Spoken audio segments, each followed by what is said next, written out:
What's up, everybody? Welcome back to Ministry of the Body. Happy New Year to every one of you guys. It's 2021, guys. You know, we made it to the new year. Compliments of the new season. For those of you who are coming in for the first time, my name is Locks. Welcome to Ministry of the Body. And I hope that whatever it is that you are going to receive from here, let it be straight from God. And I pray that you open your hearts to receive whatever it is that God has prepared for you guys. This year, I've been praying to God and trying to spend more and more time with God. You know, you can never ever spend enough time with God. You always just want to spend more time.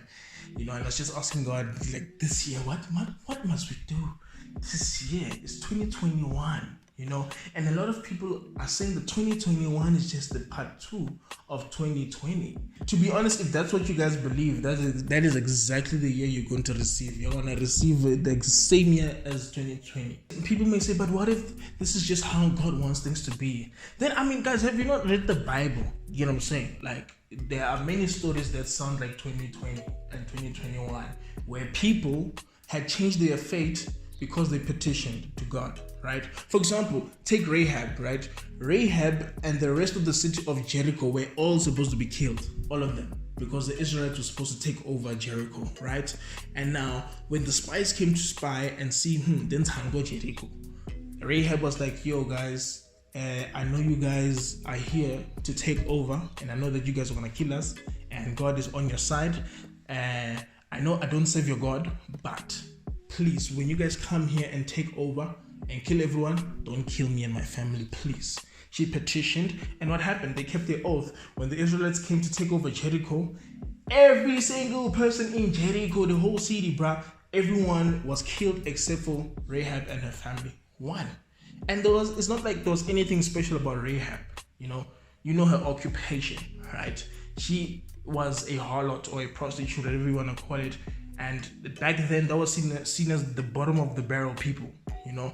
And now this person who seemed like the bottom of the bunch was magnified to a position where she had favor, not only from the Israelites, but from God, right?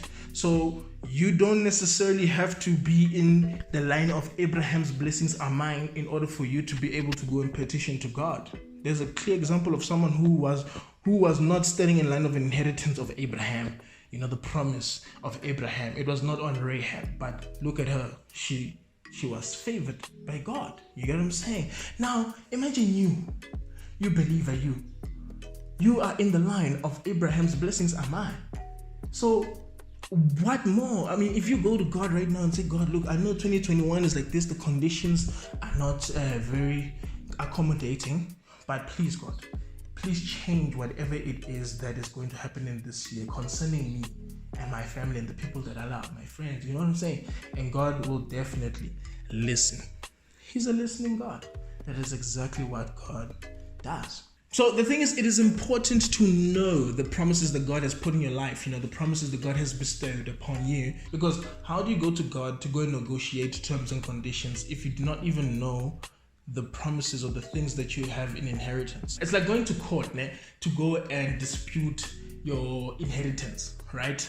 And you go there, you don't even know half of the things that are in your name, the things that you own, you know. So you can't go to court. You're gonna lose the court case. In fact, people are gonna cheat you off the stuff of your things because you don't know half of the things you own. So you're gonna go home with 3 things when you were supposed to go home with 10 things. You get what I'm saying? Because you didn't know.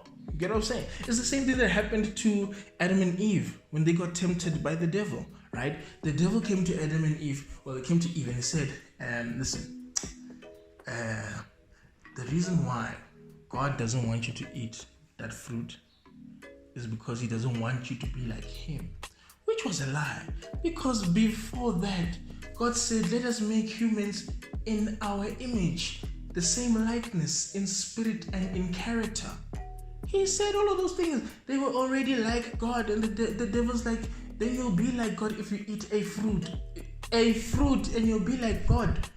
They were already like God. You see, that's the thing. They didn't know. They didn't remember that, hey man, God made us like him. So we don't have to strive to be like him when we're already like him. We just have to make sure that we live like him. You get what I'm saying? Anyway, you guys understand what I'm saying, right? So anyway, it is important to remember the promises that God has put in your life. Remember Moses, right? God was tired of the Israelites. He was like, I've had enough of these people. You guys are stubborn. Your head is as thick as a rock. So I'm going to destroy this nation, right? And Moses was like, God, don't destroy this nation. And God was like, Moses, don't worry. I'm going to raise a new nation for you. Less stubborn. And Moses was like, you know what, God, as much as that sounds nice, I'm pleading, don't destroy these guys. Please, I'm asking you, forgive them. And then God is like, okay, I will forgive them. Because Moses reminded God about the promise that he made with Abraham and Jacob. He said, you remember you promised, you'll make us a great nation. And God was like, okay, I remember. Shut. I won't kill them. Yes, maybe 2021 was meant to be a certain way, but not for you. If you go to God and say, God, hey, God, listen. I know what you promised me, and this is what I'm asking for this year. All right? And that is exactly what God will give you. That is, I'm talking from experience. I asked God last year and this year, God, please, favor, and that is favor is all that I got last year. So many great things happened for me and my family. So basically what I'm saying is that I want you guys to reject anything that doesn't align with God's brand or his promises for your life, okay? There's a certain mindset that this side of the country we have, and I don't understand. It's like when trials and tribulations come, we like to make trials and tribulations trend on social media. So, for example, when listeriosis was happening, there was people who went to go buy bologna and they were cutting up enterprise products and eating them just because it was funny, right? There was another time before COVID-19 became like really serious this side.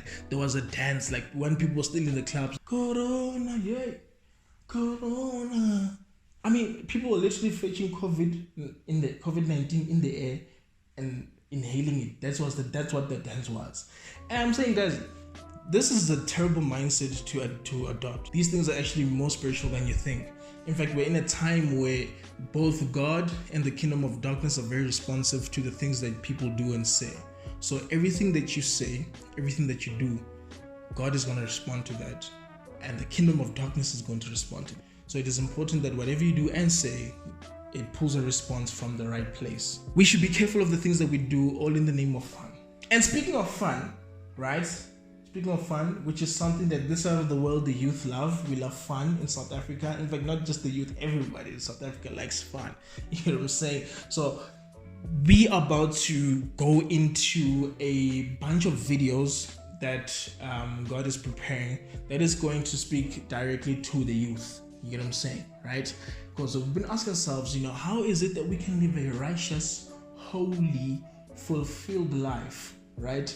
And still be a youth? Because the thing is, when I used to hear the word holiness or being holy, it sounded so boring, like holiness, you can't do anything, holiness. But then I realized now that holiness is something totally different to what I thought it was initially. And you can live a holy life and still have a fulfilled life as a youth. And I want to read a verse from Ecclesiastes 11 verse 9. It says, young people, it's wonderful to be young. Enjoy every minute of it. Do everything you want to do. Take it all in. But remember that you must give an account to God for everything that you do. So we're going to spend some time talking about this topic, specifically the youth. All right? So I now present to you While We Are Young. So that is exactly what we're going to be talking about for the next couple of videos. But for this one, this is the end of this video for now. We will come back and reconvene next week. And yes, guys, I know that I've been writing on my thingy up there on my channel, certain video every week. And I've realized this thing is very deceptive because I haven't been releasing a video every week. But I'm committing to releasing a video every week, yes. So next week, we're gonna go into the first video about While We Are Young, and we're gonna talk about everything youth. So thank you so much for joining me today, guys. I really appreciate the fact that you guys are watching, liking, sharing, subscribing, doing all the right things. I really appreciate that, and I'm praying for all of you guys. So remember that your body is a ministry. Everything that you do out there, all the actions that you make, whether you know of it or whether you don't know of it, people are always receiving from your actions. The things that you do, when your mouth is quiet and you're not speaking, your actions are speaking on your behalf. So that alone, that is a ministry of your own, and that is exactly what ministry of the body is. So remember that your body is a ministry. So what is your body saying to us?